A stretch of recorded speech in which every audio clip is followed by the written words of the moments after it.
Assalamualaikum warahmatullahi wabarakatuh. Alhamdulillah, wassalatu wassalamu ala rasulillah wa ala alihi wa sahbihi wa mawala, wa la hawla wa la quwwata illa billah. Allahumma ja'al ijtima'ana hadha ijtima'an marhuma wa tafarruqana min ba'dihi tafarruqan ma'suma warju'ana min ba'dihi ruju'an mahmuna wa la taj'al fina syaqiyyan wa la mahruma. Masyarul hadirin wal hadirat, jamaah salat isya sekaligus salat tarawih, bapak-bapak, ibu-ibu, pemuda-pemudi, adik-adik sekalian, jamaah Masjid Al-Furqan, segenap para pengurus beserta jajaran yang kami muliakan. Mudah-mudahan kita sekalian pada malam hari ini senantiasa mendapatkan rahmat dan ampunan dari Allah Subhanahu wa Ta'ala. Segala ibadah kita, baik yang wajib maupun yang sunnah, senantiasa dikabul dan diterima oleh Allah Subhanahu wa Ta'ala. Amin ya rabbal alamin. Hadirin hadirat jamaah rahimakumullah. Alhamdulillah, pada malam hari ini kita sampai di malam Ramadan yang ke-16 atau disebut juga nisful akhir, separuh yang akhir di bulan Ramadan, yang mana pada malam separuh yang kedua ini biasanya disunahkan dalam sholat witir membaca doa qunut. Sebagaimana dalam kitab-kitab fikih, masalah qunut itu ulama berbeda pendapat. Yang 4 mazhab ini khususnya kalau di sholat subuh, ada yang mensunahkan, ada yang tidak. Namun ulama sepakat kalau untuk di malam 16 atau nisful akhir di Ramadan itu 4 mazhab mensunahkan, sepakat bahwa sunnah membaca qunut di akhir sholat witir di separuh terakhir bulan Ramadan. Hadirin, judul kultum yang akan saya bawakan pada malam hari ini adalah birrul walidain, berbakti kepada kedua orang tua. Al-Imam Ibnu Abbas radhiyallahu anhu berkata, salah satu ayatin nuzilat makrunatan bisalasin. Ada 3 ayat suci Al-Quran yang selalu diturunkan oleh Allah kepada baginda Nabi selalu bergandengan. La tuqbal wahidatun minha bil ghairi qarinatiha. Tidak akan pernah diterima satu tanpa gandengannya. Yang pertama, wa aqimus shalah wa atuz zakat. Dirikanlah sholat, tunaikan zakat. Yang kedua, wa ati'ullah wa ati'ur rasul. Taatlah kepada Allah dan taatlah kepada Rasul. Yang ketiga, anishkurli wa liwalidayya. Bersyukurlah kepada Allah dan bersyukurlah kepada kedua orang tua. Yang pertama, wa aqimus shalah wa atuz zakat. Allah memerintahkan kepada kita untuk mendirikan sholat yang 5 waktu. Tanpa uzur, salat itu tidak boleh ditinggalkan. Madama aqluhu sabitan, selagi akalnya masih sadar, masih normal, walaupun kondisi sakit, kondisi dalam perjalanan, itu tetap wajib. Beda dengan puasa. Orang kalau dalam perjalanan, dalam kondisi puasa boleh berbuka, dengan catatan dia berjalan atau melakukan safar sebelum fajar. Nanti di jalan boleh tuh sarapan, ya, kopi boleh, kalau memang melelahkan. Walaupun sebaiknya memang puasa, tapi agama boleh. Ketika dalam kondisi perjalanan yang jauh, sekitar 85 kilo silahkan berbuka, nanti kodok. Tapi sholat, walaupun dalam kondisi perjalanan yang jauh, itu tidak bisa ditinggal. Paling bisa dijama atau dikosor, tapi ditinggal tidak boleh. Kita sudah melakukan sholat, kita punya harta, punya dunia yang cukup nisab, maka wajib zakat. Kalau orang rajin sholat punya harta tidak mau zakat, maka sholatnya sah, tapi tidak ada pahalanya, alias nol. Atau sebaliknya, ada orang kaya, dermawan, rajin bagi-bagi, rajin zakat, rajin sedekah, tapi dia nggak mau sholat. Nah, itu zakatnya manfaat untuk umat, tapi tidak ada pahalanya. Disebut satu kesatuan yang tidak bisa dipisahkan. Kedua, singkat saja. Wa ati Allah, wa ati Rasul. Ini ayat selalu bergandengan. Kita diperintah taat kepada Allah, kita pun diperintah taat, harus taat kepada Rasul. Kalau kita taat kepada Allah, tidak taat kepada Rasul, kita taat kepada Rasul saja, tidak taat kepada Allah, maka taat kepada Allahnya ditolak, taat kepada Rasulnya tidak diterima.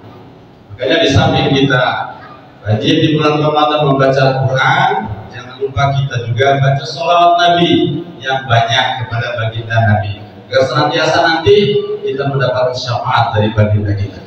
Amin ya rabbal alamin. Yang ketiga, anishkurli wali walidayya. Ini poinnya.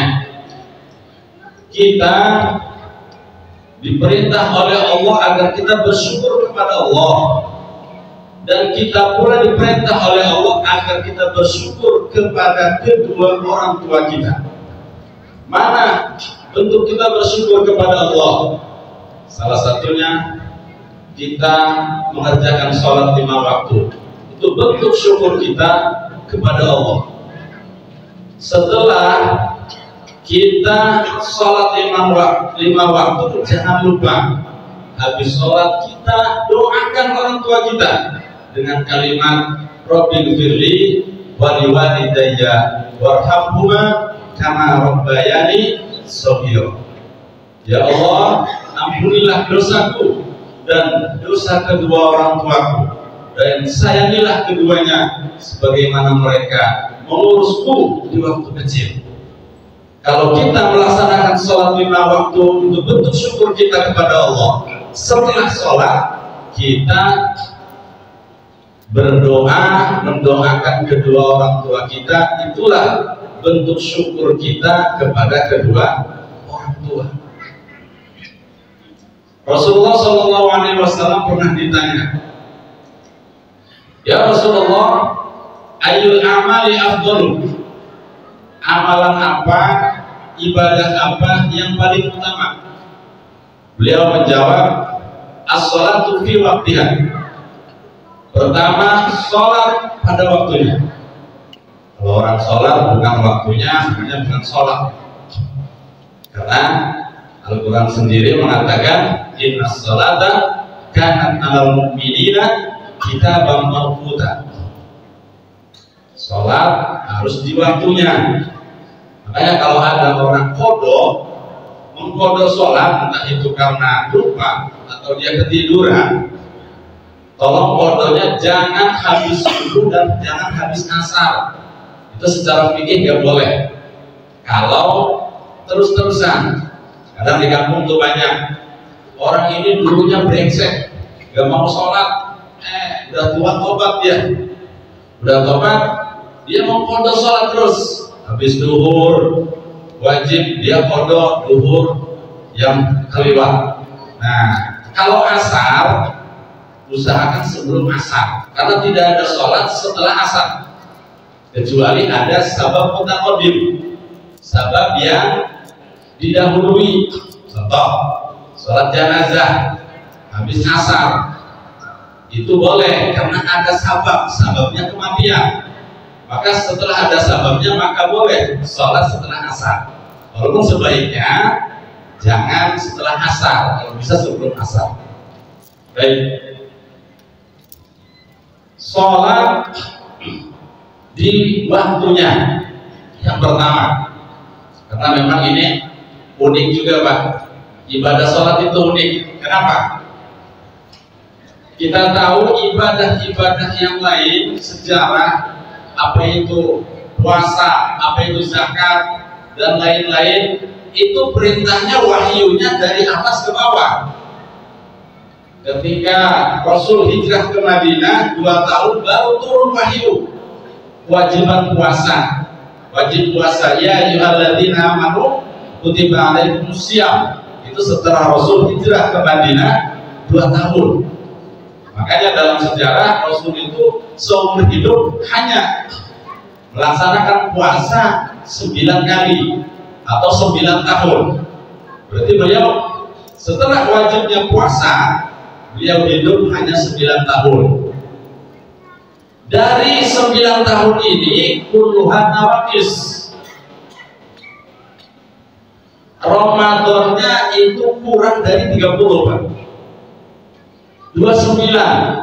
Cuman hanya 1 tahun yang lengkap, yang sempurna 30 hari. Jadi jangan kaget kalau kita puasa di bulan Ramadan ada yang 29, ada yang 30. Itu memang sudah ada standarnya masing-masing, ada keilmuannya. Kalau yang 28 nggak ada ya, kalau yang 31 nggak ada ya, paling 29 atau 30 hari. Karena sejarah mencatat Rasul puasa 9 tahun itu semuanya 29, kecuali 1 kali yang 30 hari. Jadi perintah-perintah kewajiban dari Allah kepada baginda Nabi itu selalu dari atas ke bawah, kecuali sholat. Sholat ini Rasul sendiri yang dipanggil oleh Allah dalam rangka peristiwa Isra Mi'raj. Ketika naik ke atas pulang bahwa kewajiban sholat, itulah hebatnya sholat Pak. Makanya harus dinomorsatukan. Kalau saya ibaratin rupiah atau uang, sholat itu ibarat angka 1 Pak. Ibarat angka 1. Puasa 0, baca Quran 0, sedekah 0. Jadi kalau Bapak rajin puasa, rajin sedekah, rajin silaturahmi, tapi nggak sholat, itu sama dengan Bapak punya uang kan nolnya banyak, tapi nggak ada angka 1-nya Pak. Kira-kira nilainya berapa? 0. Nggak ada nilainya. Sebaliknya, kita nggak rajin-rajin amat lah jadi orang. Sedekah kadang ya pelit gitu ya, baca Quran ya paling kalau malu-malu dikit sama teman-teman lah. Tapi orangnya rajin sholat, tidak mau meninggalkan sholat, itu ibarat dia punya angka 1. Ada sedekahnya walaupun dikit-dikit, datang 0, 1 tambah 0 berapa Pak? 10, ada nilainya. Datang lagi tadarusnya 0 lagi, terus datang lagi sedekahnya, datang lagi silaturahminya, semakin banyak 0 semakin tinggi nilai uang itu Pak, dikarenakan ada angka 1-nya. Itu hebatnya sholat. Kedua, summa birrul walidain. Kata baginda Nabi, amalan yang paling afdal adalah birrul walidain, berbakti kepada kedua orang tua. Kita punya orang tua masih hidup, coba kita urusi mereka, kita berbakti dengan tenaga, waktu, dan harta kalau bisa. Bahagiakan mereka. Jangan sampai orang tua kita bersedih, apalagi kecewa dengan adanya kita. Semampu kita berbakti. Apalagi yang orang tuanya sudah tua renta, sudah sakit-sakitan, sudah gak bisa bangun. Ini kadang-kadang ujian seorang anak berat Pak. Harus buangin kotorannya yang kadang-kadang bau. Ini pada ogah anak-anak. Disitulah dinilai sejauh mana anak berbakti kepada orang tua. Sebagaimana orang tua kita dulu waktu masih kecil mengurus kita, nyebokin kita, terganggu waktunya. Dari situ kita harus ingat, Pak, betapa besar jasa orang tua kepada kita yang harusnya kita balas orang tua itu dengan sekuat tenaga. Kalau kita punya tenaga, dengan waktu, dengan waktu. Kalau kita punya harta, dengan harta. Bahagiakan orang tua kita, mumpung masih hidup. Yang sudah meninggal dunia, kita ziarahi makamnya, kita doakan, kita sedekahi untuk orang tua kita. Kita mintakan ampunan kedua orang tua kita. Dan jangan lupa satu lagi, sebagai bentuk bakti kepada orang tua, kita sambung silaturahmi teman-teman almarhum orang tua kita. Itu salah satu bentuk bakti kepada orang tua. Orang tua kita dulu punya teman akrab nih, Pak Anu. Orang tua kita sudah meninggal, kita selaku anak sambung lagi hubungan dengan bapak tersebut. Itu sebagai bentuk daripada kita berbakti kepada kedua orang tua. Itu sajalah sekilas tentang materi pada malam hari ini. Mudah-mudahan apa yang disampaikan bermanfaat dan bisa diamalkan untuk kita sekalian hidup di dunia sampai bahagia kelak nanti di akhirat. Amin ya rabbal alamin. Usikum wa nafsi bi taqwallah. Assalamualaikum warahmatullahi wabarakatuh.